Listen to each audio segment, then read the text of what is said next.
Good afternoon. Earlier this spring, our community was shaken by what happened at a school track meet in Frisco.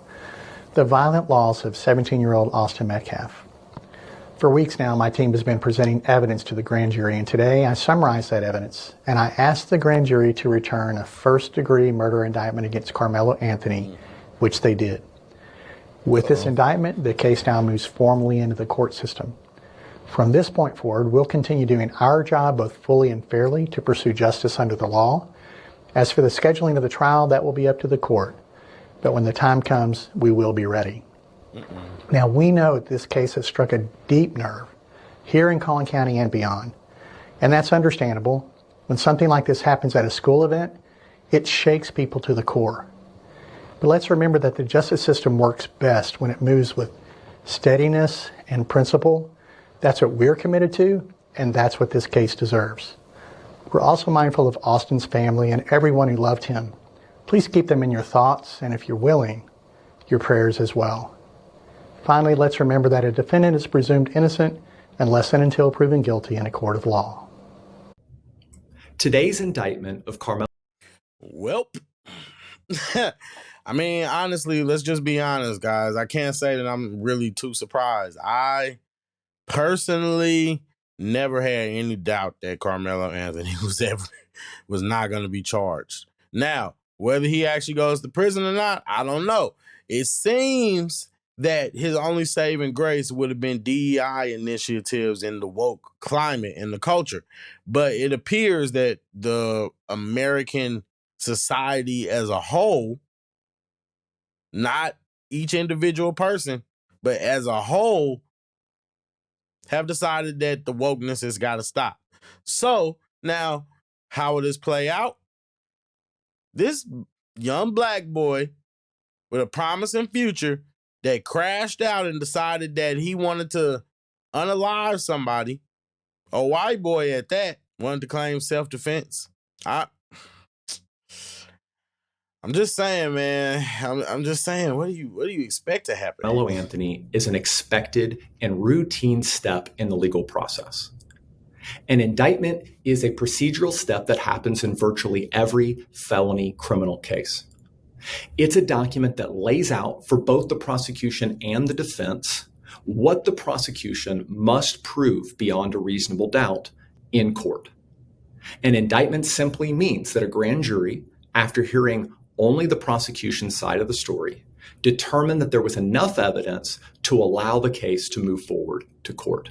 That's all an indictment means. Karmelo and his family are confident in the justice system and the people of Collin County to be fair and impartial. Of course, Karmelo looks forward to his day in court. It's only in a trial that a jury will hear the full story, one that includes critical facts and context that the grand jury simply didn't get to hear.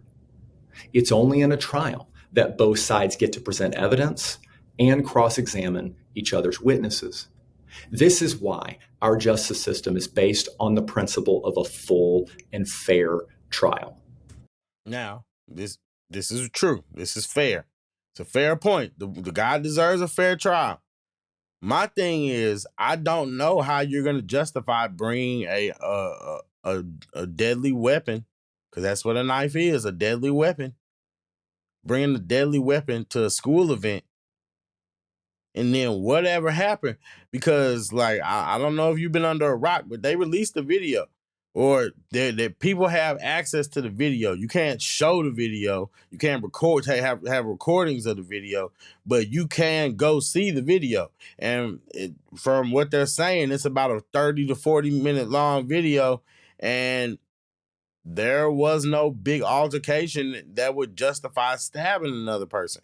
So I'm just saying, I mean, yes, he deserves a fair trial, but I mean, well, what can I say? I mean, OJ got off. That's because it's only in a trial that the full story can be heard and that impartial justice can be done.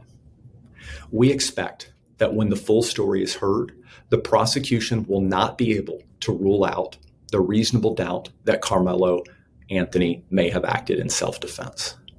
Self-defense is a fundamental right guaranteed every American. The law is clear. When self-defense is raised by the facts, the law puts the burden squarely on the prosecution to prove beyond a reasonable doubt that the citizen accused did not act in self-defense. The law does not expect or require the citizen accused to prove that they acted in self-defense. It's actually the opposite. The law requires the prosecution to rule out the reasonable doubt that the citizen accused may have acted in self-defense.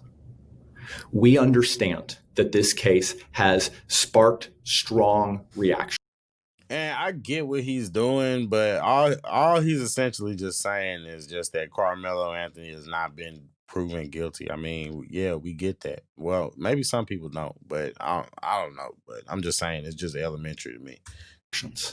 I'm not. Please remember that there are real human beings, kids, on both sides of this case. Like, duh. We ask that everyone do as the law requires and withhold judgment until all the evidence can be heard in court. We are confident that when all the facts are presented and the full story is heard, the jury will reach the right conclusion and justice will be done. I'm going to be honest with you. I think he's cooked. I think he's cooked. There's no way that he's going to be able to justify this. I mean, but you're more than welcome and allowed to try, but I just don't see it. I don't see it.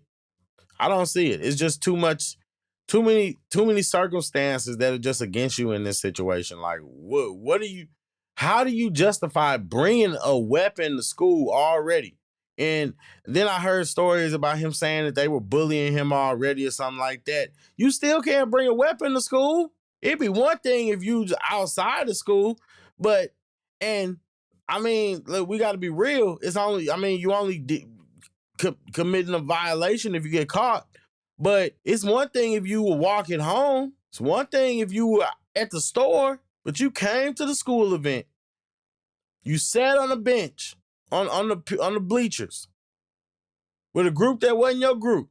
I'm just saying, man. It's just it's a lot to ask, man. It doesn't sound like self-defense. It sounds like two people getting into maybe there was an altercation. And it sounds like you got mad and you poked them up. That's what it sounds like. Could be wrong. That's on this guy to prove it. Right? But I don't know, man. I don't know. I know that there are a lot of people like, oh, well, if that was a white boy that did it, oh no. No, because if you watch I watched the Nate the Lawyer video, and it was a black guy. It was a black guy who poked somebody up because they slapped his girlfriend on the subway, and he got off. This isn't a race issue. This is just about somebody did something stupid, and now they're about to face accountability for it. And yes, he had a bright future. Yes, he had accolades. I don't know what in the world will possess him to throw it all away, but that's what he did. So if he's willing to do that, if he's willing to throw everything away, why wouldn't I be willing to call him a crash out for doing so? He's just going to have to suffer the consequences because somebody lost their life. And that's the truth of the matter. That's the truth. There's no way around that. I mean, I don't know what you want me to say. There's no way around it. No way around it.